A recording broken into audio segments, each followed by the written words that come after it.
ये बसपा से कैसा संबंध है कि मायावती जी का नाम नहीं, मायावती जी का चेहरा नहीं, बसपा का झंडा नहीं, और आप कह रहे हैं मैं बसपा का सदस्य? दुश्मनी जमकर करो मगर ये गुंजाइश हो जब कभी हम दोस्त। दुश्मनी जमकर करो मगर ये गुंजाइश हो कि जब कोई तीसरा तुम्हारे बीच आ जाए तो तुम दोनों मिलकर उसे निपटा। क्या किसी का राजनीतिक भविष्य बर्बाद कर देना भी अमन मणि का काम है? नगर निकाय के इलेक्शन चल रहे हैं और बाम लगा के कुछ लोग रो रहे हैं कि हमको दबा रहे हैं, हमको डरा रहे हैं, हमको हटा रहे हैं। थोड़ा नासमझ है बेचारे, नए नए भी 1.5 साल हुआ है, धीरे धीरे सीख जाएंगे, कोई बात नहीं है।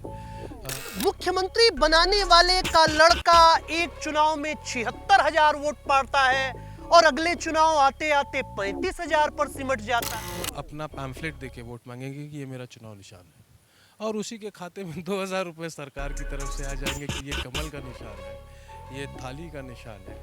तो फिर कोई कैंडिडेट को और किसी को नहीं देखता है, फिर लोग हमें कुछ भी कहे, कोई कहे बाहुबली है, कोई कहे गुंडे है, कोई कुछ है। आप भी देख रहे हैं, हम किसी को धमका के वोट नहीं मांग रहे, हाथ जोड़ के पैर छू के अपने काम बता करके उनकी सेवा की। क्या अमन मणि त्रिपाठी का राजनीतिक व्यक्तित्व इतना दागदार है कि जिस मुख्यमंत्री के लिए वो स्वयं उनके घर तक चल के जाते हैं, उस अमन मणि त्रिपाठी को अपने करीब नहीं आने देते? वह साल 2007 था जब अमर मणि त्रिपाठी को जेल के अंदर से चुनाव लड़ना पड़ा।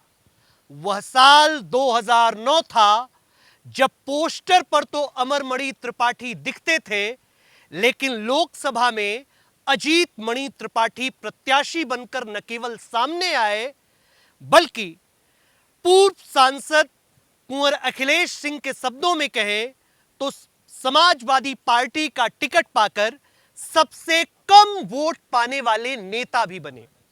इस वक्त हमारे साथ बात करने के लिए एक ऐसा चेहरा है जो मात्र 22-23 साल की उम्र में चश्मा लगाए हुए जिला परिषद कार्यालय महाराजगंज के सामने बने हुए अमर मणि त्रिपाठी के कार्यालय में जब चढ़ रहा था तो लोग हतप्रभ निगाहों से देख रहे थे। दुर्गा मंदिर के एक पुजारी ने कभी कहा कि के है, तो किसी ने कहा अमर मणि का लइका है, यह अब चुनाव प्रचार करता, यह उनके बागडोर संभारी। समय आया 2012 का जब समाजवादी पार्टी से अमन कैंडिडेट बने। हालांकि वो चुनाव हार गए, लेकिन मजबूत राजनीतिक उपस्थिति दर्ज कराई। हमारे साथ बात करने के लिए अमन मणि त्रिपाठी हैं। अमन जी, राजनीतिक भविष्य तो आपका पिता के थ्रू शुरू हुआ, लेकिन 2012 में जब आपने पहला चुनाव लड़ा, ऐसी कौन सी परिस्थितियां थीं कि लगातार विधायक बन रहे अमर मणि त्रिपाठी का पुत्र अमन मणि त्रिपाठी चुनाव हार गया?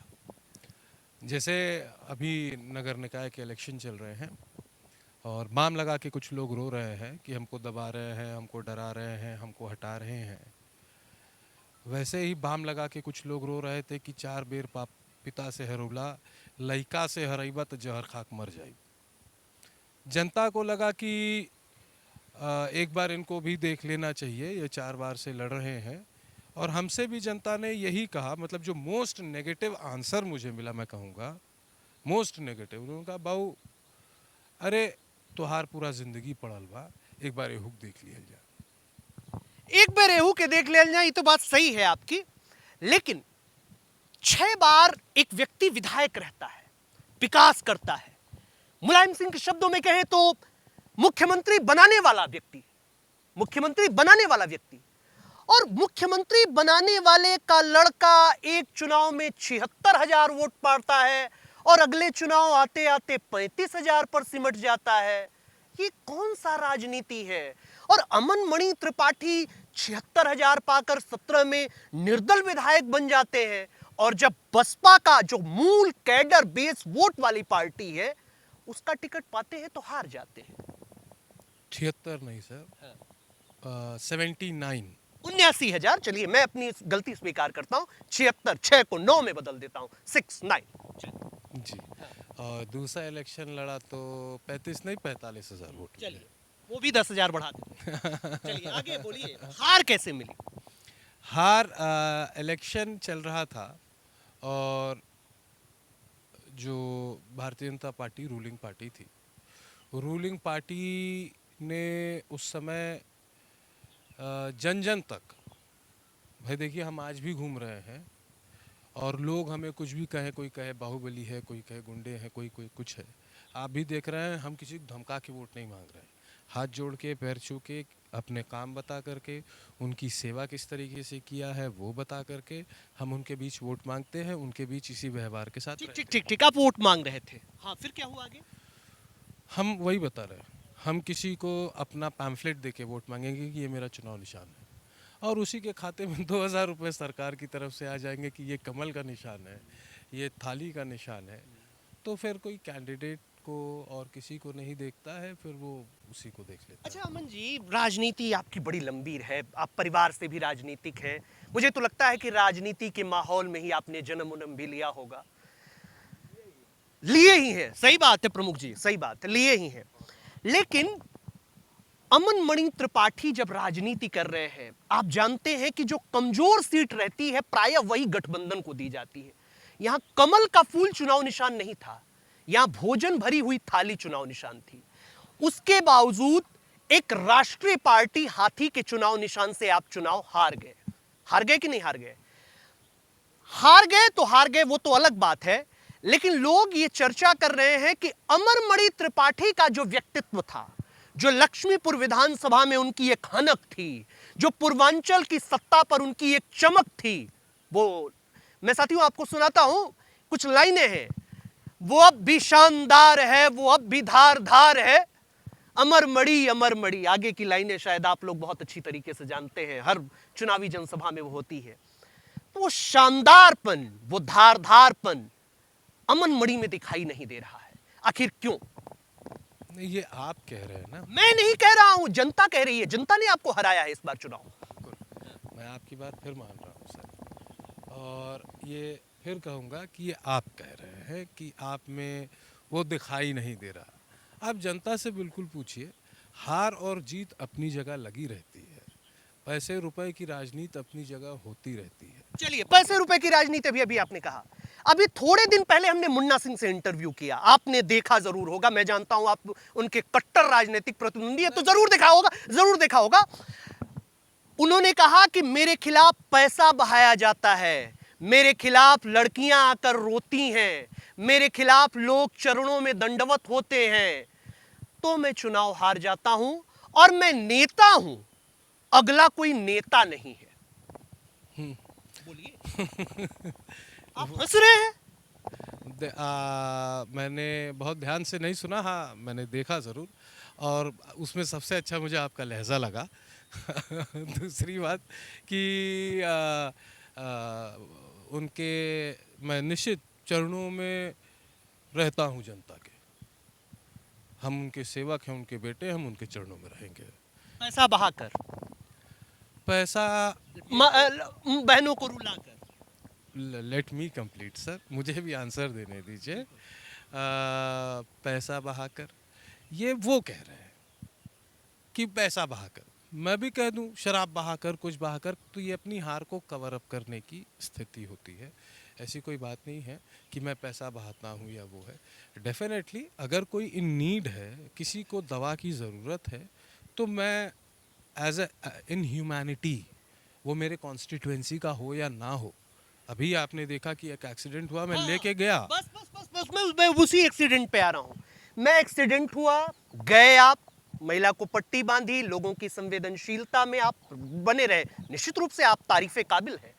लेकिन उस प्राथमिक स्वास्थ्य केंद्र से आपके घर की दूरी मुश्किल से 100 या 200 मीटर की होगी। उस प्राथमिक स्वास्थ्य केंद्र को बाहर से देखने पर क्या वो लग रहा था कि प्राथमिक स्वास्थ्य केंद्र है? खंडहर जैसा माहौल था वहां पर। क्या अमन मणि त्रिपाठी हो या मुन्ना सिंह हो या ऐसे कोई भी राजनीतिक प्रतिद्वंदी हो, प्रतिद्वंदिता की शिकार कोई राजनीतिक विधानसभा हो, ये विकास की जो गाथा है आप लोगों की, कहीं ना कहीं जनता को समझ में नहीं आ रही है। इसीलिए तो उसने इस बार आप दोनों को छोड़कर एक तीसरे व्यक्ति को चुनाव किया। तो क्यों नहीं बनवा दे रहे हैं अस्पताल? मैंने तो 1.5 करोड़ रुपए फर्टिलाइजर से दिलाए थे, कहाँ गए वो 1.5 करोड़ रुपए? आप ले आइए और बनवा दीजिए। हमारे हमने धन स्वीकृत कर दिया है। जब सरकार ने पैसा नहीं दिया तो फर्टिलाइज़र का एक फंड है जिससे गोरखपुर में तमाम पीएचसी और सीएचसी बन रहे हैं। जब मुझे पता चला तो हमने कहा तो अच्छी बात है, तो सरकार से सिफारिश ही नहीं करनी है तो एमडी से मिल लेना। एमडी से मिल के 1.5 करोड़ रुपए की एक योजना हमने उसका एस्टिमेट बनवाया, दे दिया। वो ले आकर के मैं तो दावत दे रहा हूँ, मैं कह रहा हूँ कि मैंने करा दिया, मैं किसी से कहने नहीं जाऊँगा। वो 1.5 करोड़ रुपए आप ले आइए, अस्पताल बनवा दीजिए, जनता का इलाज हो। हाँ, अब ऋषि त्रिपाठी के एक बयान पर आते हैं।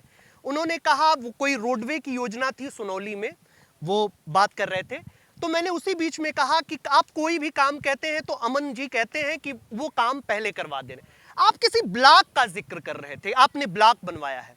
ऋषि त्रिपाठी जोरदार स्वर में व्यंग्यात्मक हंसी हंसे और उन्होंने मुझसे कहा कि आप उनसे पूछिएगा जरा कि वो जो ब्लॉक बनवाए हैं उस ब्लॉक को दिखा दें जरा लोगों को कि वो कौन सा ब्लॉक। अड्डा ब्लॉक है, और ब्लॉक बनवाना मतलब कॉन्स्टिट्यूट करवाना। ब्लॉक की बिल्डिंग की बात नहीं कर रहा हूँ मैं। थोड़ा नासमझ है बेचारे, नए नए भी 1.5 साल हुआ है, धीरे धीरे सीख जाएंगे, कोई बात नहीं है।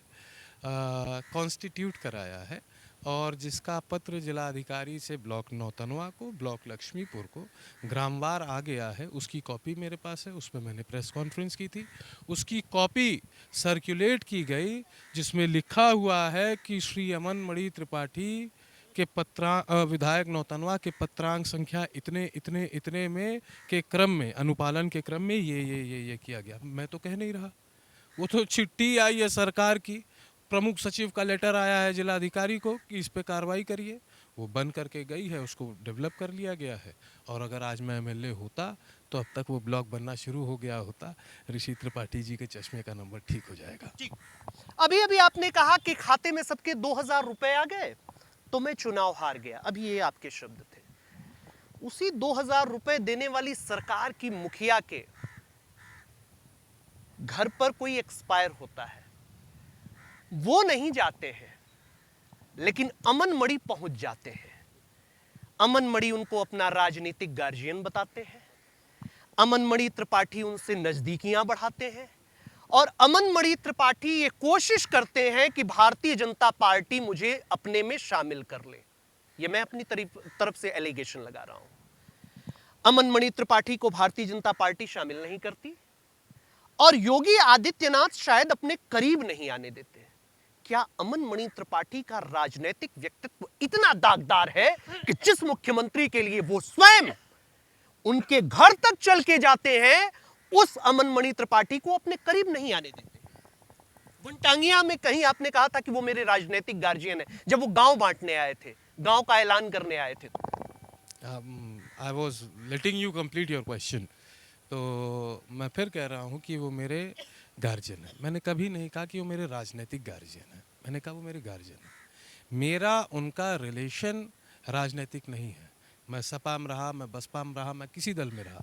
जो उनका और हमारा व्यवहार है या उनका और हमारा संबंध है वो राजनीतिक नहीं है। हम मंदिर में तब भी जाके आशीर्वाद लेते थे। हमारे बाबा का देहांत हुआ, हमारी दादी का देहांत हुआ, महाराज जी खुद हमारे घर आए। तो ये हम लोग, ये निजी संबंध होते हैं।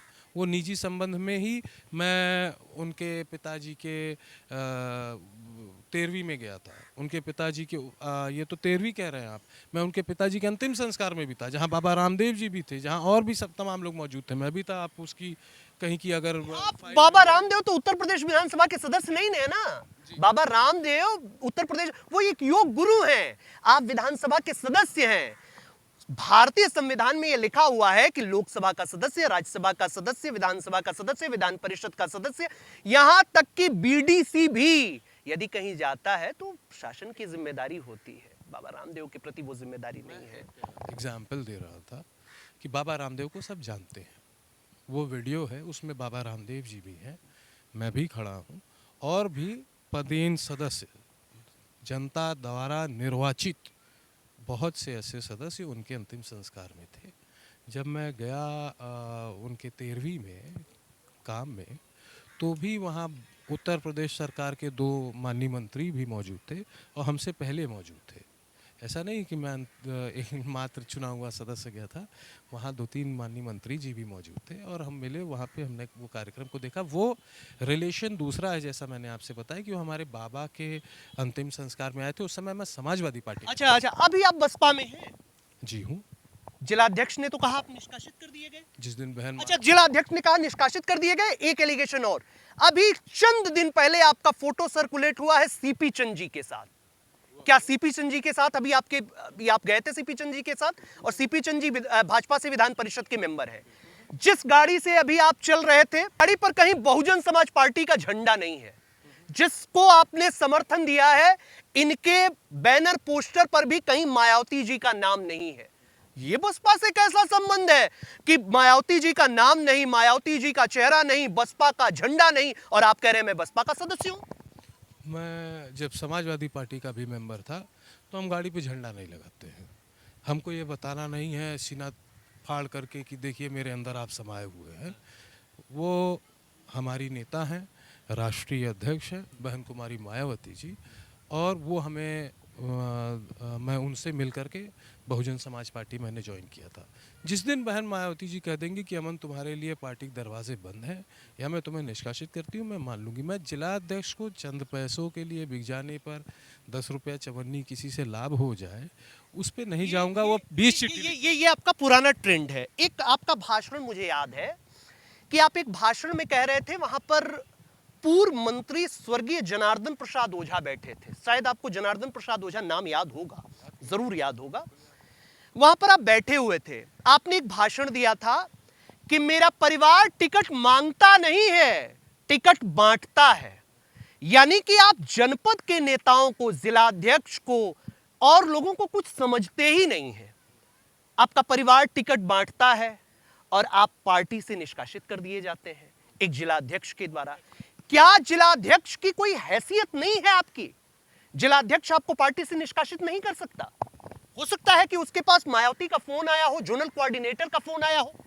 तो जोनल कोऑर्डिनेटर से मेरी बात हुई। जोनल कोऑर्डिनेटर से मैंने पूछा कि इसका क्या अर्थ समझा जाए। उन्होंने कहा इस पे आप अभी कोई जवाब नहीं दीजिए, चुनाव बाद बहन जी से बात होगी। आपके चुनावी राजनीति से और आपकी राजनीति में क्या आपको नहीं लगता कि कहीं ना कहीं शिवम त्रिपाठी का भविष्य बर्बाद हो रहा है, साथ ही ब्रिजेश जी का भविष्य बर्बाद हो रहा है? कहीं नहीं, सुनिए, एक बार और रिपीट कर दीजिए। हाँ, कहीं ना कहीं आपकी राजनीति से जुड़ने से क्या शिवम त्रिपाठी का राजनीतिक भविष्य कहीं ना कहीं बर्बाद नहीं हो रहा है? शिवम त्रिपाठी जो एक युवा है, अभी 2 साल हुए उसे राजनीति सीखते हुए, हालांकि वो पुराने सुधीर त्रिपाठी के लड़के हैं, लेकिन आपकी वजह से उनका भी टिकट काट दिया गया, समर्थन वापस ले लिया गया। यूं ही तो नहीं समर्थन वापस लिया गया होगा। हमने जब उनसे बात की तो उन्होंने कहा कि अमन हमारे भैया हैं, वो जहां रहेंगे उनके साथ हम रहेंगे, वो जो चुनाव लड़ेंगे हम उनका समर्थन करेंगे। मेरे पिताजी ने कहा है कि हमेशा आजीवन आप अमरमणि त्रिपाठी के परिवार के साथ रहिए। क्या किसी का राजनीतिक भविष्य बर्बाद कर देना भी अमनमणि का काम है? वो आपको 13 तारीख को काउंटिंग है, पता चल जाएगा। 13 तारीख को काउंटिंग है, पता चल जाएगा। चलिए अगला क्वेश्चन हम आते हैं। अमनमणि त्रिपाठी के डॉक्टर संजय निषाद से बड़े अच्छे संबंध हैं, ये मेरी इंटरनल जानकारी कहती है। निषाद पार्टी में आप शामिल भी होना चाहते थे, लेकिन निषाद पार्टी जब टिकट आपको दे रही थी तो आपके कुछ सगे संबंधियों ने कहा, जिसमें निवर्तमान अध्यक्ष भी शायद शामिल थे, कि एक खास समुदाय का वोट कट जाएगा, इसलिए आप निषाद पार्टी में शामिल नहीं हुए। और पिछले विधानसभा चुनाव में एक एलिगेशन पूर्व सांसद कुंवर अखिलेश सिंह ने अड्डा बाजार में लगाया कि यह वही लड़का है, जब सीए और एनआरसी का बात आ रहा था तो यह आप लोगों के खिलाफ खड़ा था। एक खास समुदाय को इंगित करके उन्होंने कहा। क्या अमनमणि त्रिपाठी का व्यक्तित्व ऐसा है कि वह समाज में और सामाजिक लोगों के बीच दरार पैदा करते हैं? सर मैंने, आपने पता नहीं सुना कि नहीं सुना, मैंने 20 उदाहरण दिए उसके बाद। चाहे वो, मतलब मैं हर उदाहरण नहीं गिनाऊंगा, जहां अल्पसंख्यक समुदाय खतरे में था या अल्पसंख्यक समुदाय के स्वाभिमान की बात थी, अल्पसंख्यक समुदाय के इज्जत की बात थी, वहाँ अमनमणि त्रिपाठी खड़ा था और इनका जवाब था कि आजम खां का घर खुदा गई हमरो खुद वही बका। अमनमणि खड़ा था उन्हीं के साथ, ये था। और वो समुदाय बड़े अच्छे से जानता है। हमारे पिताजी ने 5 बेर उनकी रहनुमाई की है, हमने की है, उन्होंने खुद की है। वो पहले बता दें कि सपा सरकार में जो उस समुदाय की सबसे बड़ी हितैषी है, शेख फरेंदा में नमाज पढ़ी जा रही थी, पुलिस घुस करके समाजवादी पार्टी की सरकार में एक एक मुसलमान को खींच के बाहर निकाला और ले जा करके बंद कर दिया। तब धरने पे अमनमणि त्रिपाठी बैठे थे कि छोड़ा जाए। और आज जिस दिन मैं निर्दल चुनाव जीत के गया, भारतीय जनता पार्टी की सरकार में वहाँ नमाज पढ़ी जा रही है। अमनमणि त्रिपाठी देन है। तो उसको अपना घर सुरक्षित करना है। उसको 370 से क्या मतलब है? उसको कश्मीर जाना है खेत खरीदने? वो अपना घर तो पहले सुरक्षित करेगा, उसकी बहू बेटियों की इज्जत बनी रहेगी। वो थाने में जाए, थाना अध्यक्ष उसकी बात सुने, तहसील में जाए, तहसील में उसकी बात सुनी जाए, वो सड़क पर पूरी इज्जत के साथ चल सके, उसको कोई बेइज्जती महसूस ना हो। उसको पता है कि उसका लड़का अमन खड़ा है तो उसको कोई बेइज्जत नहीं कर सकता है, और करने का प्रयास करेगा तो अमन खड़ा हो जाएगा। कि कोई सांप्रदायिक सौहार्द बिगाड़ेगा तो अमन उसके खिलाफ है। ऋषि त्रिपाठी का एक आरोप है कि आप और मुन्ना सिंह लोगों को बांटते हैं। मुझे 2014 की एक चीज फिर याद आ गई। अखिलेश सिंह चुनाव लड़ रहे थे, गणेश शंकर विद्यार्थी स्मारक इंटर कॉलेज का ग्राउंड था। अखिलेश यादव आए थे। आपने अखिलेश सिंह को संबोधित करते हुए कहा, मेरे पूजनीय चाचा जी, और उन्होंने कहा भतीजे जी। उसके बाद एक टर्नअप हुआ, आप गए उनके विद्यालय में, आपने कोई कार्यक्रम का उद्घाटन किया, और उन्होंने आपके विद्यालय में, शायद वो 15 अगस्त का कार्यक्रम था या 26 जनवरी को, कोई ऐसा कार्यक्रम था जिसमें उन्होंने उद्घाटन किया या कोई भी चीज किया हो, उस कार्यक्रम में हिस्सा लिया। क्या ऋषि त्रिपाठी का यह आरोप कि यह दोनों लोग मिलकर समाज को बांटते थे, मैंने समाज को एक किया है, मैंने समाज को विकास की धारा से जोड़ा है, और मैंने नौतनवा को एक सुखद राजनीतिक भविष्य दिया है, क्या उनका यह आरोप कहां तक सही है, और अमनमणि त्रिपाठी इस पर क्या प्रतिक्रिया देंगे? अखिलेश यादव जी 2014 में मुख्यमंत्री थे। हमें लगता है कि कोई पत्रकार साथी हमारा ऐसा नहीं रहा होगा जो वहाँ नहीं रहा होगा। भाई चीफ मिनिस्टर है, कवर करना है। आप पता कर लीजिएगा कि अगर मैंने उस मंच से भाषण भी दिया था, मैं ज़रूर उस मंच पे गया था, मैं समाजवादी पार्टी में था, मैं उस मंच पर गया था। और ऐसा कभी नहीं हुआ कि हम अखिलेश जी को मंच से चाचा संबोधित करें। हाँ, सामने से मिल जाएंगे। देखिए, हमारे माँ बाप ने हमको ये संस्कार दिए हैं कि विरोधी हो, दुश्मन हो, कोई हो, सामने मिल जाएगा। प्रतिद्वंदिता अपनी जगह होती है, लेकिन सामने से कोई मिल जाएगा।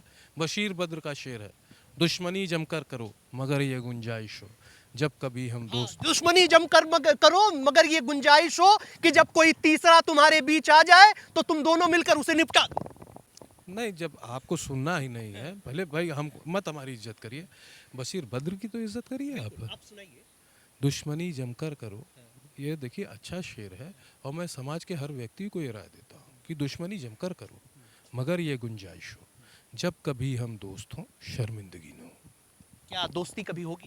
नहीं होगी, कभी नहीं होगी। उन्होंने हमारे साथ जो किया है वो राजनीतिक प्रतिद्वंदिता से बढ़ करके बहुत कुछ है, और ये सब जानते हैं, पूरा नौतनवा विधानसभा जानता है। जानने को हमको लगता है माननीय विधायक जी भी जानते होंगे, लेकिन उनके पास कहने को कुछ है नहीं, तो वो और कुछ क्या। विधायक जी ने कोई विकास काम नहीं किया है अभी? मैं तो पूछना चाह रहा हूँ, बता देना भाई। हम लोग किसी मंच पर खड़े होते हैं, किसी नुक्कड़ सभा कर रहे हो, गांव में सभा कर रहे हो, बड़ी सभा कर रहे हो, छोटी सभा कर रहे हो, 10 काम वहीं अगल बगल जुड़ा देते हैं कि सड़क पे खड़े हो, ये हमने बनाई, ये लाइट हमने लगाई, ये तार हमने खिंचवाए, ओवरहेड टैंक हमने बनाए, ये किया वो किया, 100 काम जुड़ा देते हैं। वो जिस जगह खड़े होते हैं वहाँ से अगल बगल कोसों दूर तक एक काम बता दे, एक काम। अमनमणि त्रिपाठी का कहना था कि ऋषि त्रिपाठी ने कोई काम नहीं किया है, और मेरे विकास के बूते ब्रिजेश मणि त्रिपाठी को आने वाले चुनावों में सफलता मिलेगी। क्या अमनमणि त्रिपाठी के इन दावों पर जनता अपना मुहर लगाएगी या नहीं, यह तो आने वाला वक्त बताएगा। फिलहाल नौतनवा की राजनीति में अब भी मणि परिवार और सिंह परिवार की राजनीतिक प्रतिद्वंदिता चल रही है, जो इनके शब्दों में कहें तो चलती रहेगी। यूपी टीवी के लिए अंकित मणि त्रिपाठी की रिपोर्ट।